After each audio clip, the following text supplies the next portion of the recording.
Have you ever wondered how the plays we read today actually came into being? Drama is one of the oldest literary forms in the world, and it has traveled a long, fascinating road from religious rituals in ancient Greece to the experimental theater of today. In the next few minutes, I'll walk you through the entire evolution of drama, where it began, where it is moving, how it is changed, and the major types of drama you should know for your exam. Now, let's get started. Drama began in ancient Greece, growing out of religious festivals which held in the honor of the god Dionysus. These performances combined poetry, music, dance, and they were performed in open air amphitheater. Greek drama gives us two major forms that still shapes storytelling.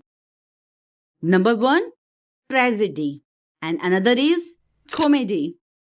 Tragedy is developed by writers like Sophocles, Euripides, which dealt with fate, suffering, and downfall of great individuals. Like think of Sophocles, Oedipus Rex. Now, what about comedy? It led by Aristophanes. I used comedy as satire and humor to comment on society and politics. Now, the philosopher Aristotle later studied these forms very closely and he produced Poetics, which became the first major work of dramatic theory. And it introduced ideas like catharsis, the three unities of time, place, and action. Now, the Romans borrowed heavily from the Greeks, but they adapted drama for their own audience. The playwrights like Plutarch and Terence, they wrote comedies full of stock characters and witty dialogue, while Seneca, he wrote tragedies known for their violence and dramatic speeches. Now, these later influenced Elizabethan revenge tragedy. Roman theatres also introduced very elaborative stage effect and larger, more commercial venues. After the fall of Rome, formal theatres almost disappeared until the church revived it. And ironically, it is for religious teaching. This gave rise to three important forms. Number one, mystery plays, which dramatized Bible stories like the creation or the nativity, and it were often performed on moving carts, which is called pageant wagons. Number two, miracle plays, which focused on lives of saint. And number three, morality plays, like the famous Everyman. It used allegorical characters like good deeds and the death and the bad deeds, but why? To teach moral lessons. Now, these plays moved dramas out of church and into the streets and make it in a form of public entertainment for the first time in centuries. Now, the time of real explosion. The real explosion happened during the English Renaissance period. Permanent theatres like the Globe, which were built and playwriting became a serious profession at that time.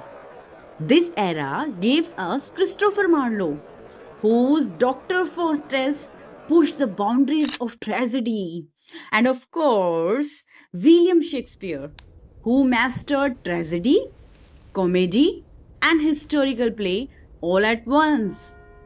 Now think about Hamlet. To be or not to be, that is the question. Away, floods of sorrow, flow on. Twelfth Night, and Henry IV. All are different type of drama. Shakespeare's genius was in blending high and low language, exploring deep psychological complexity and appealing to both nobles and commoners.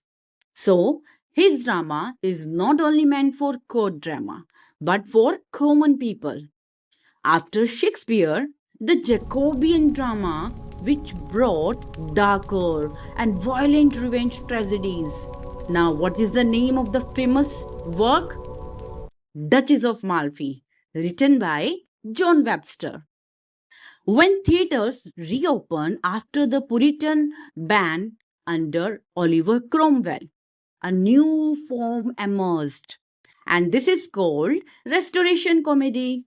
These plays were very witty, sexually frank, and satirical, and they were reflecting the more relaxed, pleasure seeking culture of time.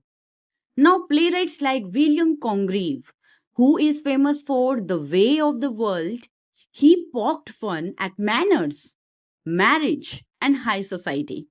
Now, this period also saw women appearing on the English stage as professional actors for the By first woman's time. wit, we reclaim the stage tonight. Now, the time of 18th century, which shifted towards sentimental comedy and domestic drama, which focusing on middle class morality and emotional appeal rather than aristocratic wit.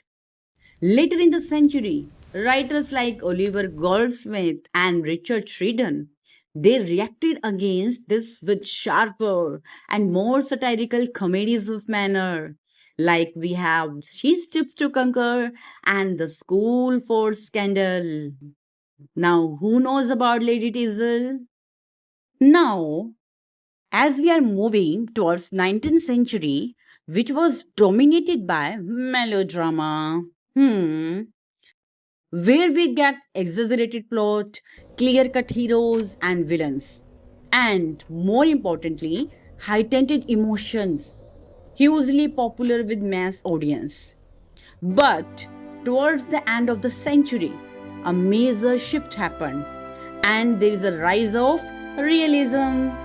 Henrik Ibsen, who is called the father of modern drama, he wrote plays like A Dollhouse, which tackled real social issues, marriage, gender roles, hypocrisy, which is using ordinary language and lifelike situation instead of grand speeches. Now, the 20th century, which exploded into experimentation. Oh, this is the time of experiment. GB Shaw, that is George Bernard Shaw, who used drama to debate social and political ideas. Bertolt Brecht, who developed epic theatre, and they deliberately breaking the illusion of reality to make audience think critically rather than just feel emotionally involved. Now, after the World War, theatre of absurd emerged. Writers like Samuel Beckett, who wrote Waiting for Godot, portrayed a world without clear meaning, using strange and illogical situations to reflect human existence after the horrors of war. Now, today, drama continues to evolve. Post colonial voices, feminist theatre, political drama, and experimental multimedia. All performances are expanding what theatre can be. From ancient Greek rituals to today's stage, drama has always done one thing consistently it holds a mirror to society. So, what we have covered in this lecture? We covered that tragedy evolved from Greek. Comedy is a part of Greek and Roman. Mystery play, miracle play, morality play, that is the medieval plays. From Renaissance, we get tragedy and historical plays. We have restoration comedy, sentimental and domestic drama that is called comedy of manner.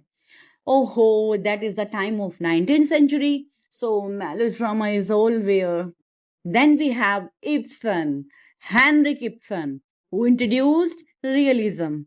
Then epic theater, and then we have the theater of the absurd, waiting for Godot. Nobody come, nobody goes. This is all about this lecture. If you found this useful, then don't forget to subscribe our channel. Don't forget to hype this video. Don't forget to share this to your buddies. Bye bye.